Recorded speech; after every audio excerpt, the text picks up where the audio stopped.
Hello everyone, happy pet day. Today is the day that we are going to clean and organize all of our pet paraphernalia. Now we all love our pets and their family members, and we want to make sure that we're giving them the best possible care. And taking really good care of your pet and keeping their environment clean is going to reduce your vet bills, because your pet won't get sick as often. But what we want to do is we want to gather all of our pet paraphernalia, and we want to have a bin of hot soapy water and a bin of warm, fresh water with no soap. That's going to be our rinse bin. We also want to have our Listerine spray. So go gather all of your dishes and pet toys, blankets, bedding, water bottles, any leashes, collars, anything that you use to take care of your pet. You'll also want to grab, if you have leashes, you'll also want to grab your sewing machine oil, and I'll tell you what we're going to use that for in just a minute. So now that we've gathered everything, we're going to begin cleaning our pet dishes and toys and brushes and leashes. It's really important that you keep your pet's dish clean and sanitized. The reason is, when your pet eats, in the bottom of that bowl, there's a residual biofilm. And in that biofilm is all kinds of bacteria. So if you don't clean your bowl frequently, that bacteria just lays and grows and multiplies in the bottom of your pet dish. And then when your pet eats again or drinks out of that dish, they're ingesting that bacteria, which really stresses their system. So what we want to do to clean our pet dishes is to wash them in hot soapy water and then rinse them and then let them dry. You can also spray them with your Listerine spray to kill the germs and bacteria in that biofilm. And then just dip it into your hot soapy water using your terry cloth washcloth. You just wash it inside and out, making sure that you get the very bottom and sides of your food dish very clean.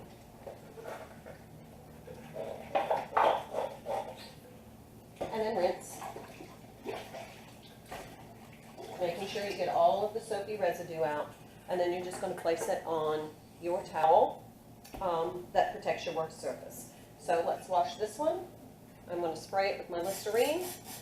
And just wash it, making sure I get all of that biofilm out of the bottom, from the sides and the rim, so that that dish is nice and clean. Then I'm going to rinse. Okay, so all of your pet dishes need to be cleaned and sterilized periodically. I like to do mine at least every other day. Same thing with pet toys. Your pet puts their toy in their mouth and it leaves a bacterial film, and then after time that bacteria multiplies, and then when your pet plays with it, they're just ingesting all of that bacteria.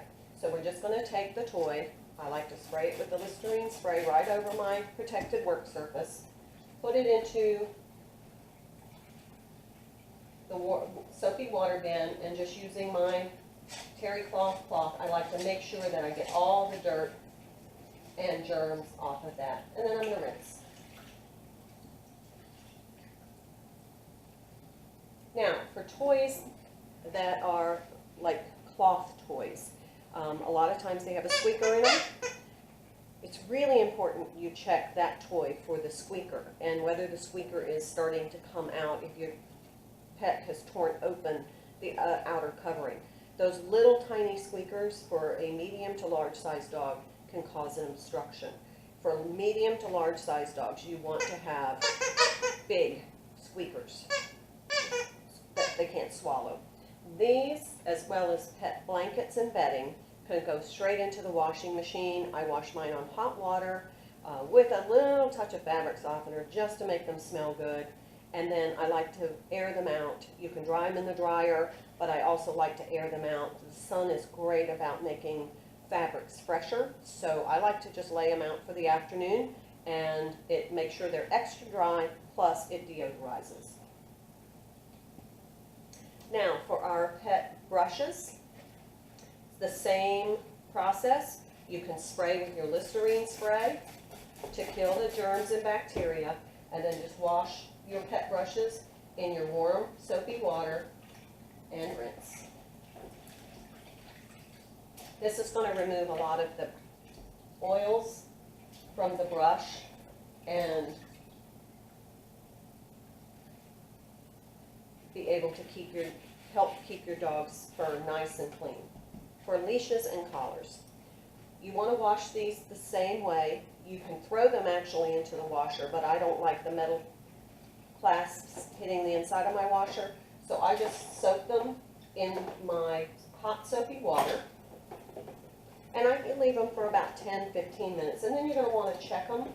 Any kind of oil residue from your dog's coat or your cat's coat, you can just simply use your toothbrush and just scrub those on the inside and the outside, dip them back into the soapy water, and then rinse.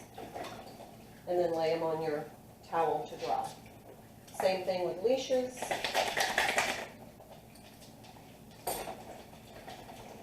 You can also hang these outside to dry, and they'll be nice and clean for when you want to leash up your pet. Now, for the clasp, it's really to keep that clasp very functional, because when this clasp sticks, it's really hard to leash up your pet, and if you're in a really big hurry, it makes it super challenging, and it could be dangerous if you're at a dog park and you're trying to leash up your pet to get your pet to safety in case there's a squabble. So what I do is, after the leash is dry and the clasp is dry, I take my sewing machine oil, and see that little channel right there? I just put a few drops of oil in that channel. And that sewing machine oil is really good because you can easily direct it in there. And then just move that clasp back and forth to make sure that it lubricates that channel, so it makes it very easy to use the clasp to leash up your pet. Now I'm going to let that sit and dry as well. While all of these are drying, the pet bedding's in the wash and outside airing out, I'm now going to talk about our pet's medications. When we thematically organized our medications, we developed a system to make it very easy for us to check expiration dates as well as label our medication to make it easy to find. And the same rules for adult medications apply to pet medications, as far as putting them in a locked storage device out of the reach of children and other pets. So I like to use my little lock box, and the same procedure that we used for our human medications, we're using for our dog medications, and that is to put each medication in a zip-top bag and label the medication name as well as what it's for and the expiration date. That way you can just quickly go through and look to find the medication that you need for your pet, as well as whether that medication has expired and you need to make a vet appointment in order to get a refill. Again, medication should be kept in a secure location. A locked box is preferable, and these should be stored high on a shelf away from children and other pets. Now, for our pet paperwork, if you have a lot of pets, you probably have a lot of pet paperwork too. So we want to have a binder, a separate binder for all of our pet paperwork. And the reason we want to store this in a binder instead of in our file box is because when we go to the vet, we'll have all of our pet records really handy with us, so that if there are any questions at the vet or any updates, or you change vets, you'll be able to have all of your pet's information in one location.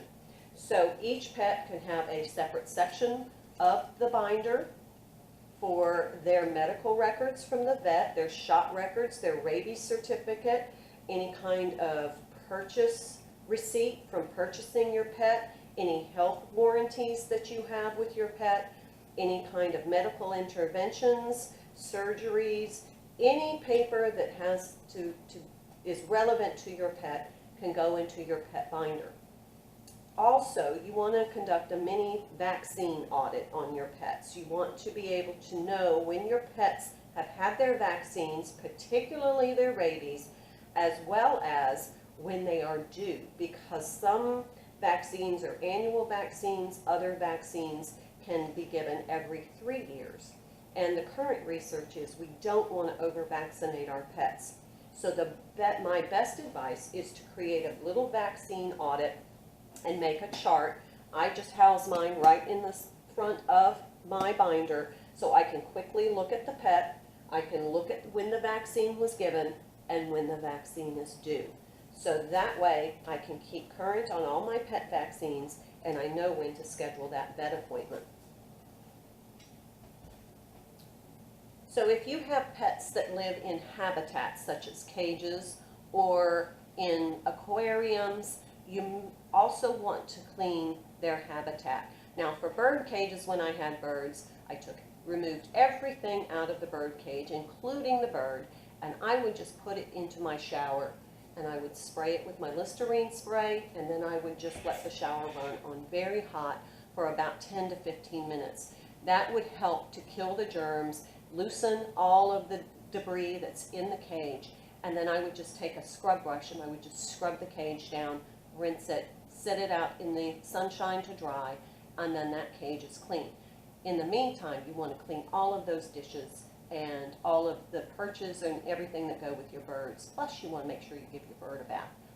As far as reptile, it's really important that we clean their habitats as well. So you'll want to clean all the substrate, you want to clean all the dishes and all the fixtures, all the structures, and you want to make sure you clean the inside of that aquarium with your Listerine spray and your rag. Make sure you wear your protection. Lastly, we also want to take time to set up an exercise plan for all of our pets. This is time that they need to be exercising for good health. Now we can incorporate that in our four-legged friends. We can incorporate that into our exercise on our dedicated family pet day on Saturdays. But you also want to make sure that your pets are getting daily exercise. Your caged pets as well need to have some exercise. So if you have hamsters or birds, you want to make sure that they're out having some exercise time as well. Although those hamsters are going to run on those little wheels like forever. But make sure that you're integrating exercise into your pet's daily life, and also food storage. When we're talking about storing our pet's food, if you store your pet's food in a bin, make sure that you're not buying too much food and opening it, because in dog and cat food, the oils in the food go rancid after a couple of weeks. So you want to make sure that you're storing that food properly, and so you can Google some suggestions online about the appropriate way to store your pet's food. It's actually best if it's stored in the bag and then put the bag in an airtight container.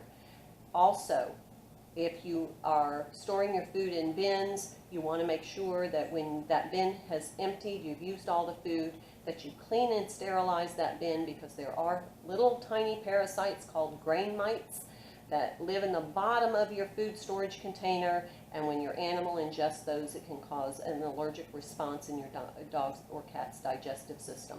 So as long as we're cleaning all of our pet paraphernalia, let's go ahead and clean out those food bins, and let's make sure that our pet's environment is as healthy and happy, and that's going to make us happy. We want to take some time to groom our pets. Give your pet a bath, trim their nails, clean their ears, brush their teeth. You're going to love the way your pet looks and feels when you've taken the time to clean all of the pet paraphernalia. You have all of your pet paperwork organized, and now you can just enjoy spending that quality time with your furry and feathered friends. I'm going to sign off for now. Thanks for joining me, and I'll see you next time.